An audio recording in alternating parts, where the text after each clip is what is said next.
Muy buenas tardes y bienvenidos al Canal 4, donde hablaremos sobre economía sumergida, en un programa producido por la Asociación Canarias Habla y financiado por la Consejería de Empleo, Industria y Comercio del Gobierno de Canarias. Hoy hablaremos sobre esta economía sumergida en el sector de la construcción y para ello contamos con Federico Acosta, ingeniero técnico industrial. Muy buenas tardes. Hola, buenas tardes, ¿qué tal? Muchísimas gracias por estar aquí hoy con nosotros. Encantado. Lo primero que me gustaría preguntarle es, dentro de esas fases del proceso de construcción, ¿cuál es la fase en la que más común en la que se desarrolla más la economía sumergida? Principalmente la economía sumergida se desarrolla en aquellas actividades en las que el grado de especialización es menor. Y también debido a la situación que se está generando, pues hay mucha actividad que debido a que no tienen trabajo en hoteles y demás actividades que normalmente trabajan, pues se están desarrollando también y están incrementándose esa economía sumergida. ¿De qué manera afecta la práctica de estas situaciones irregulares en los empleados?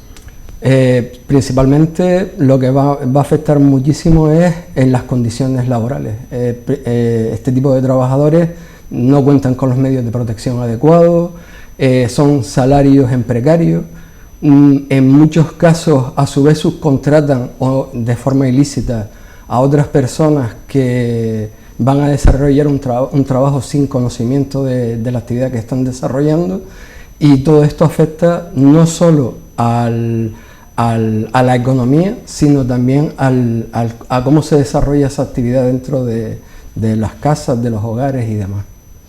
¿Qué sanciones o consecuencias legales tiene para el empresario que realiza este tipo de prácticas, que opera en esta economía sumergida?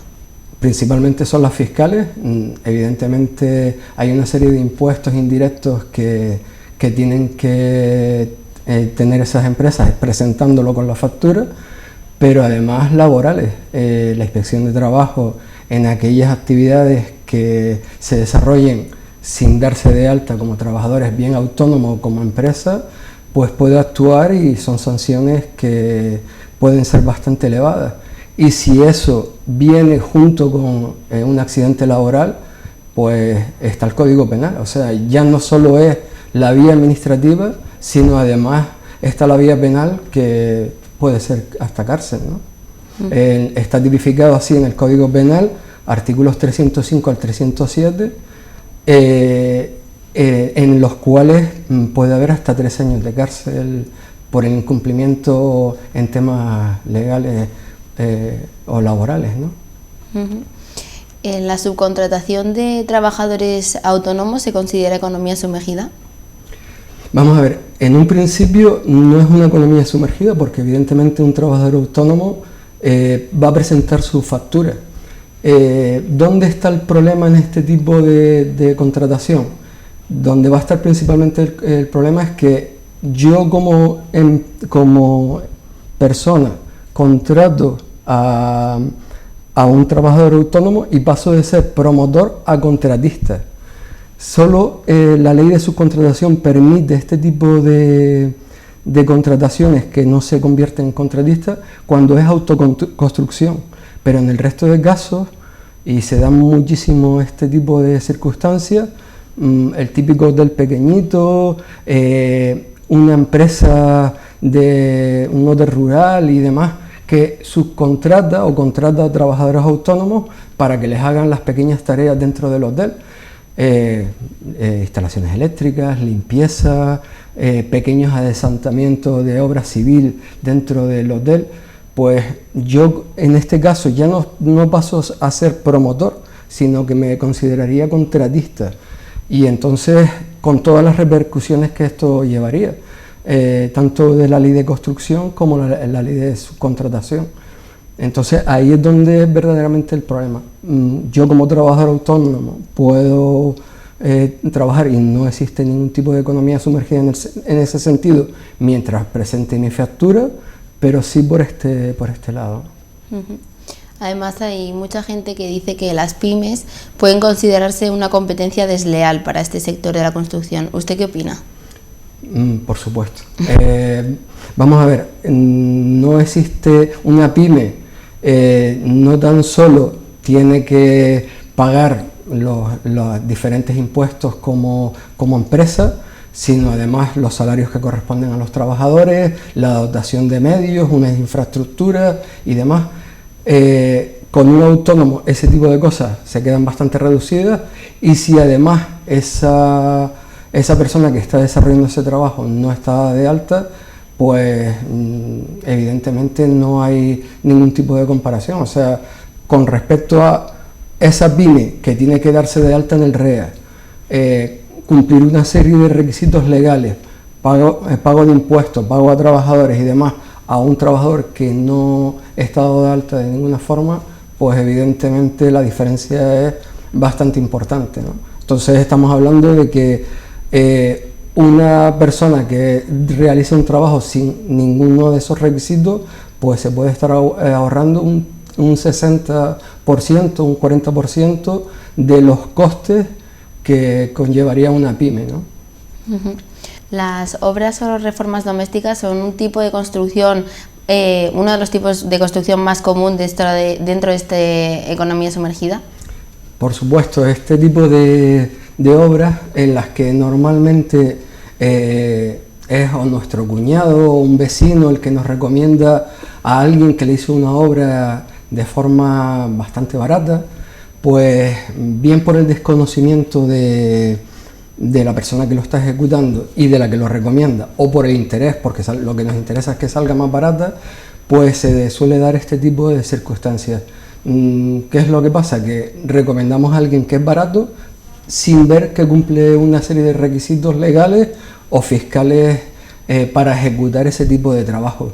Entonces, evidentemente nos vamos a encontrar ante un trabajo que posiblemente es barato, pero el problema de este tipo de trabajo es que, en primer lugar, suelen ser sin factura, no le podemos exigir, no existe ninguna relación contractual entre la persona que realiza el trabajo y nosotros, con lo que en el caso de que haya cualquier tipo de dolencia en la ejecución de ese trabajo, pues no le vamos a poder reclamar nada. Pero si esa persona además tiene un accidente o bien hay algún tipo de demanda por incumplimiento legal, pues quien se va a ver afectado es la persona, el dueño de ese inmueble, ¿no? de esa vivienda. Y ese tipo de circunstancias se dan mucho porque normalmente en la vivienda lo que buscamos es la economía, no el cumplimiento legal.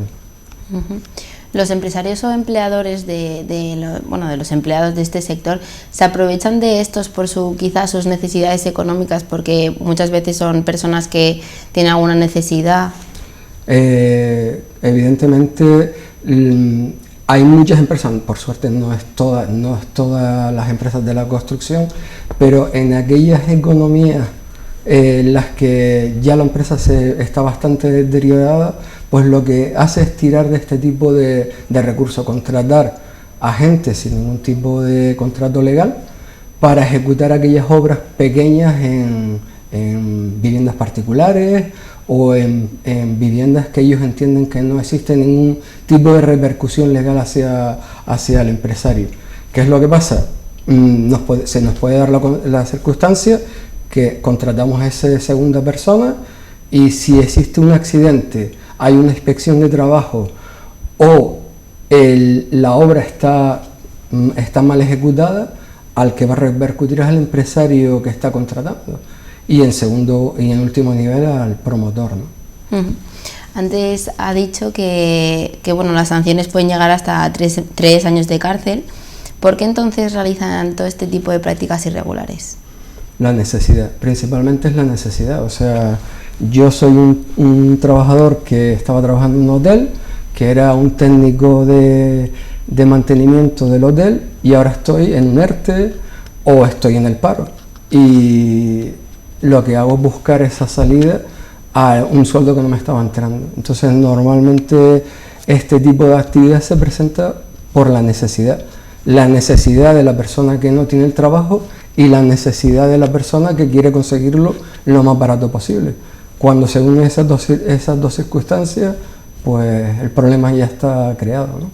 Sí, pero precisamente eso es algo malo, es un problema, porque al final nos afecta a toda la sociedad. Evidentemente, el no declarar impuestos, porque eso vemos como algo secundario no declara impuestos y es el Estado. El Estado hablamos en esa tercera persona, cuando si no hay impuestos, no hay carreteras, no hay colegios, no hay sanidad, de que es tan demandada actualmente, no existen las infraestructuras mínimas necesarias para la sociedad. Cada vez que yo genero una factura, evidentemente encarece el precio de mi servicio, pero eso repercute en una mejora social, ¿no? Entonces, eso es algo que no somos capaces de mirar y sí es verdad que es necesario, ¿no? ¿Y qué tipo de acciones se realizan desde la administración pública para intentar frenar este problema? Gobierno de Canarias dispone de una página que es el REA, Registro de Empresas Autorizadas, en las que todas aquellas actividades que estén dentro del ámbito de la construcción y a todas aquellas empresas están obligadas a darse de alta mediante una declaración de responsabilidad, diciendo cuáles son los medios con los que cuentan y cuáles son los medios con los que cuentan y además con una declaración responsable diciendo que cumplen con todos los requisitos legales. Pero además de eso, para empresas instaladoras que requieren de un boletín, por ejemplo una instalación eléctrica, que eso también es otra cosa importante, yo puedo contratar al que me recomienda mi cuñado para que me haga la instalación eléctrica. Evidentemente, posiblemente me la haga, no sé en qué situación, pero una vez que me la haga, ¿me puede firmar un boletín para darme de alta esa instalación? Posiblemente no. Por eso el Gobierno de Canarias tiene una página en la que vienen todas las empresas de construcción autorizadas y además qué instaladores autorizados pueden desarrollar qué actividades. O sea, no es lo mismo un instalador eléctrico que un instalador de protección contra incendios, que un ascensorista, que un instalador de aire. Son instaladores especializados y que tienen que estar autorizados por el Gobierno de Canarias y darse de alta en el Gobierno de Canarias para realizar ese tipo de instalaciones. Esto es muy importante porque podemos hacer la instalación, pero posiblemente no la podremos dar de alta, con lo que si yo quiero, pues por poner un ejemplo, incrementar la potencia dentro de mi casa porque no tengo potencia suficiente y tengo 3 kilovatios y quiero pasar a 5, cuando vaya a ir a Endesa para dar de alta esa instalación no lo puedo hacer. Bueno, antes ha mencionado los impuestos. ¿Cómo afecta la evasión de impuestos indirectos por parte de este sector? Los impuestos evidentemente van por la realización de un proyecto que puede ser de en torno al 16% del coste de la elaboración de ese trabajo, de esa facturación, hasta un 17% en obras de construcción. Entonces, está por un lado ese impuesto indirecto, pero después el impuesto de sociedades y una serie de cargas que van a afectar de forma bastante importante a la facturación. Puede ser del orden de un 40 o un 60% del total de la facturación.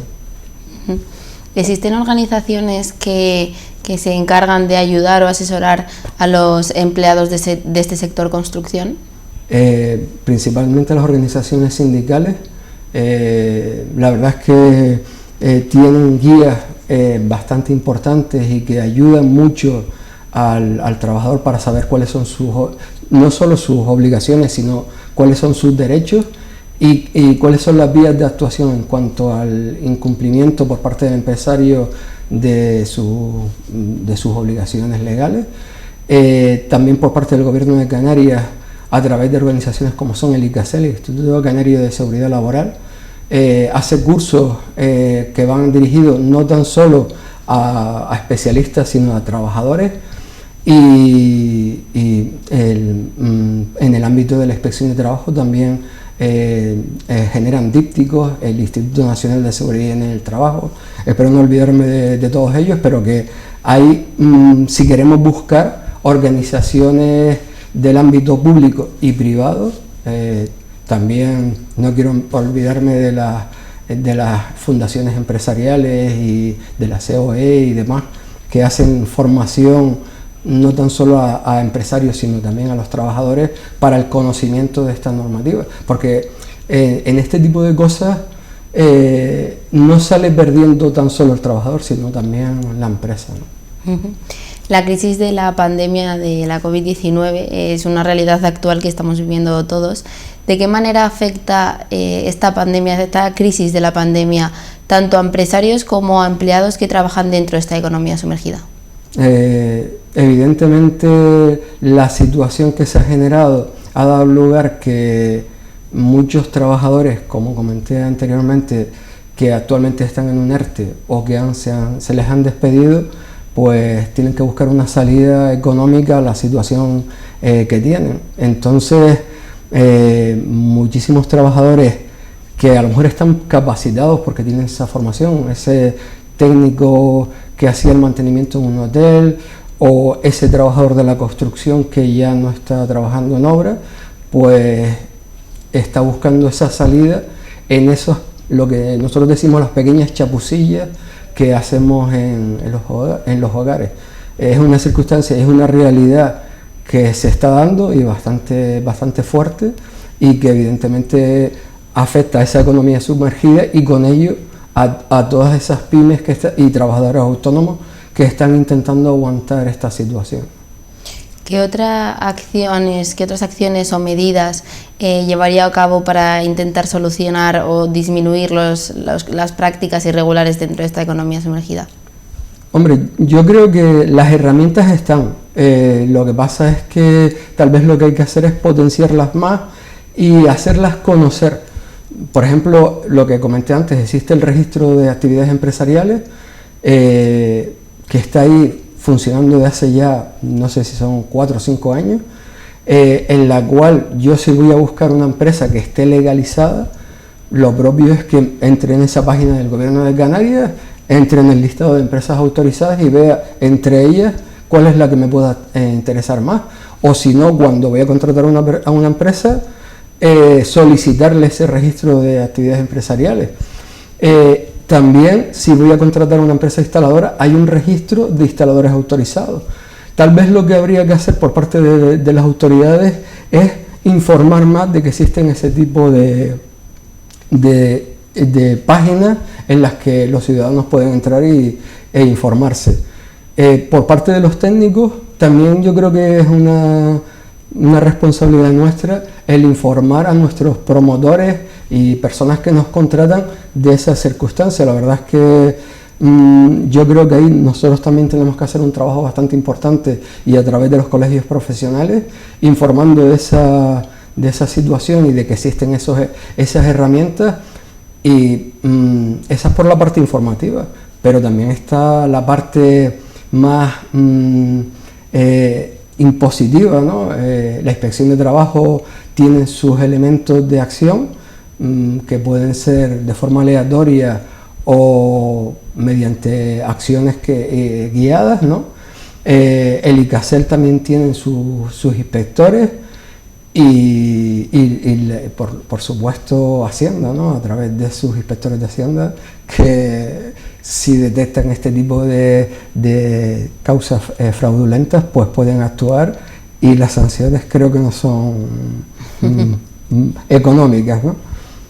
Pues muchísimas gracias de nuevo por estar aquí con nosotros y por aportarnos tanta información. Muchísimas gracias a ustedes por invitarme, la verdad que ha sido un placer. Para mí también. Nosotros nos vamos a publicidad y enseguida volvemos.